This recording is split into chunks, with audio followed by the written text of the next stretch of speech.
Halo teman-teman, kami mahasiswa Universitas Subang dari Fakultas Ilmu Administrasi, Prodi Administrasi Publik.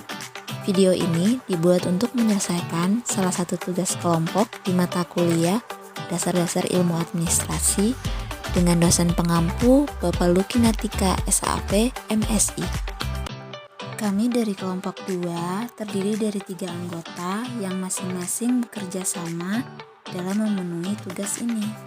Sebelum kita membahas lebih lanjut, izinkan saya untuk memperkenalkan diri terlebih dahulu.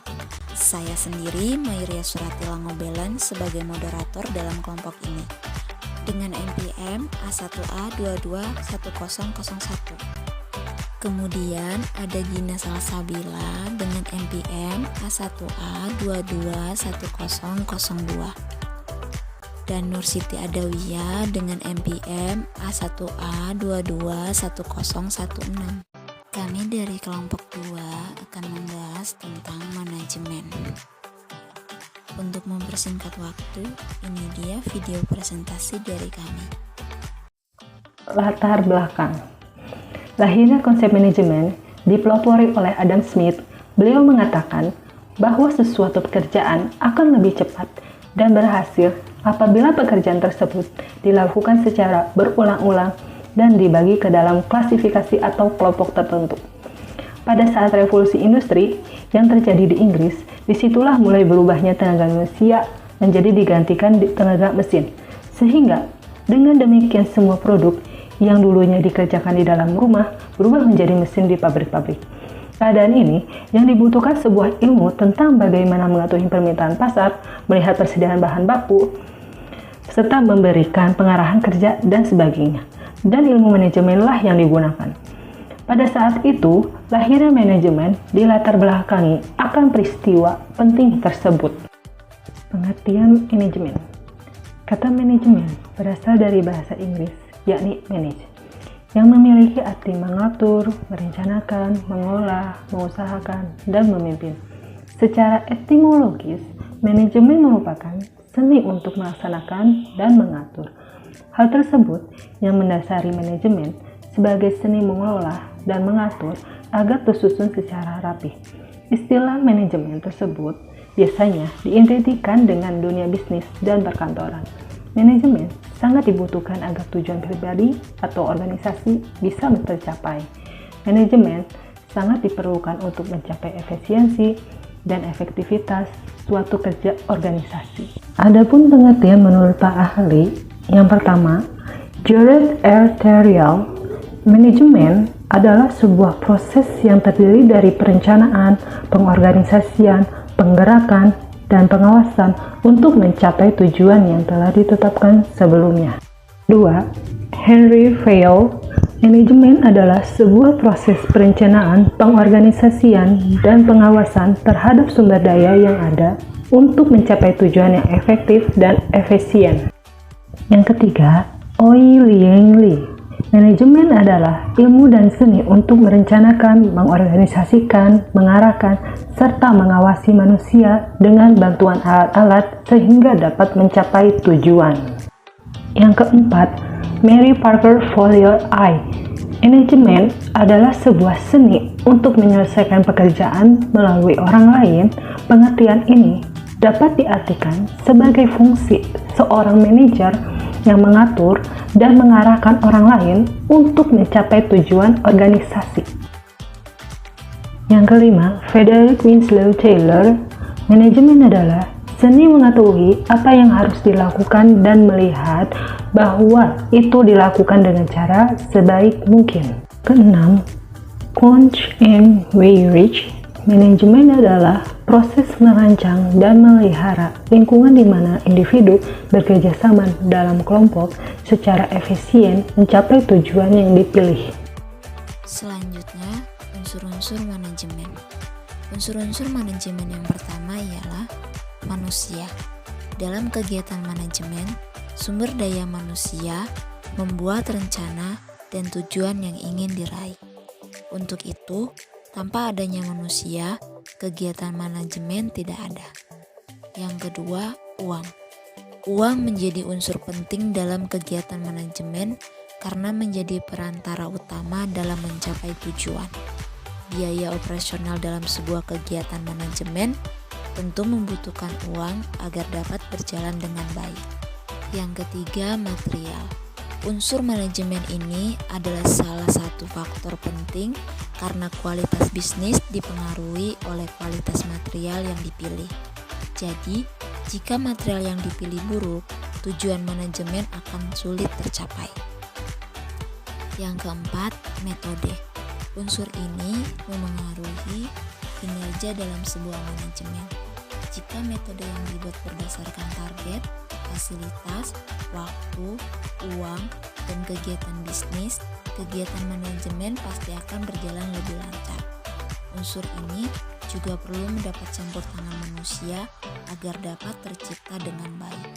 Yang kelima, pasar. Unsur ini dibilang krusial karena sebuah bisnis hanya dapat berkembang jika telah dikenal di pasaran. Unsur pasar dipengaruhi oleh unsur material karena barang atau jasa yang ditawarkan harus memiliki kualitas yang baik. Prinsip-prinsip manajemen. Yang pertama, division of work. Pembagian kerja atau division of work harus dilakukan untuk menjamin kelancaran kegiatan kerja. Pembagian kerja berarti pembagian tugas sesuai dengan keterampilan dan pengetahuan masing-masing individu. Yang kedua, authority and responsible. Siapapun yang ditugaskan oleh perencana manajemen memiliki wewenang untuk melakukan pekerjaan. Otoritas dan wewenang datang dengan tanggung jawab. Semakin besar wewenang yang diberikan, semakin besar pula tanggung jawab. Yang ketiga, disiplin. Disiplin adalah rasa ketaatan, patuh, dan kepemilikan atas pekerjaan yang dilakukan.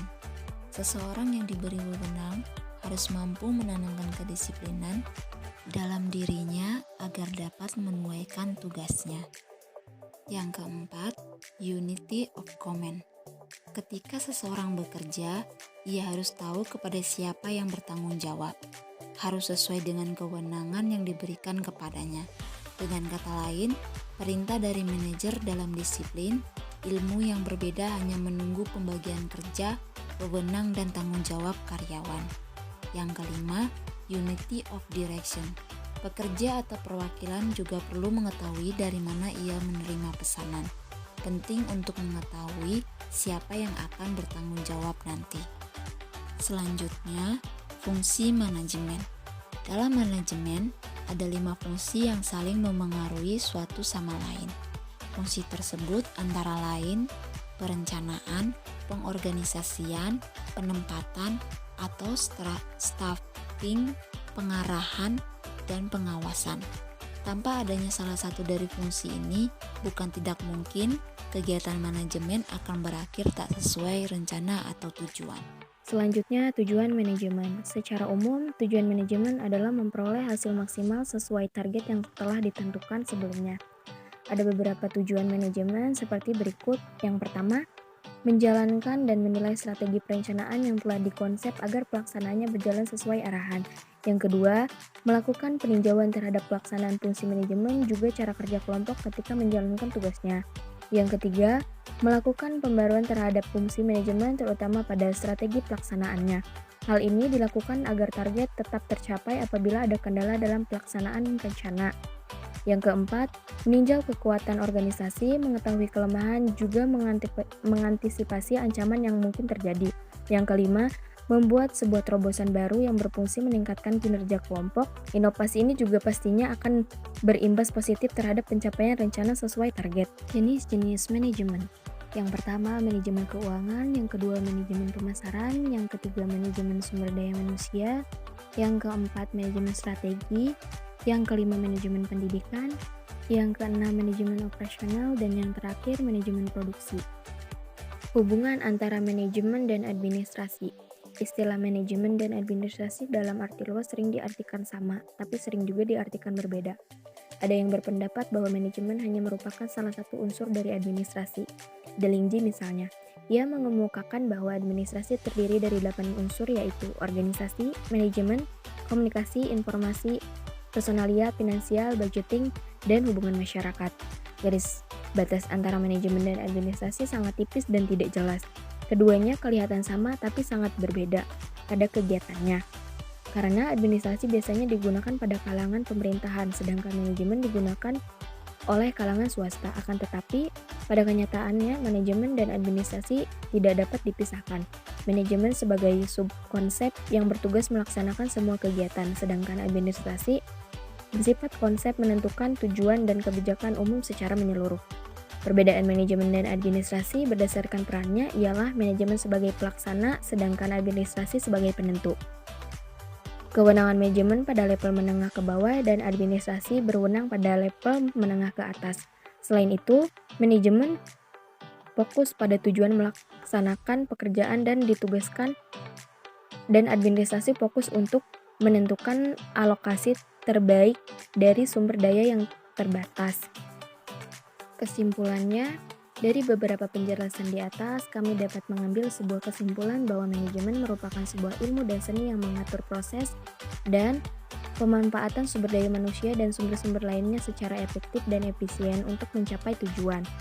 Usaha untuk mencapai tujuan tersebut dapat dicapai dengan melaksanakan fungsi-fungsi perencanaan, pengorganisasian, penempatan, pengarahan, dan pengawasan. Terima kasih. Oke, cukup sekian video pada kesempatan kali ini. Kami dari kelompok 2 mengucapkan terima kasih untuk teman-teman yang sudah menonton video ini. Jangan lupa like, komen, dan subscribe ya.